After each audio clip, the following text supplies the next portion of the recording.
धन्यवाद. मनपूर्वक आभारी आहे. पाहुणं हा पाहुण्याकडनं पाहुण्याला वाढदिवसाच्या शुभेच्छा.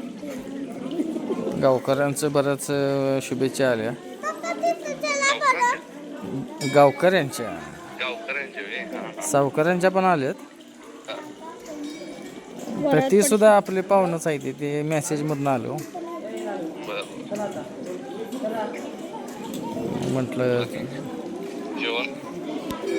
जेवण बाहेरच केलं आज.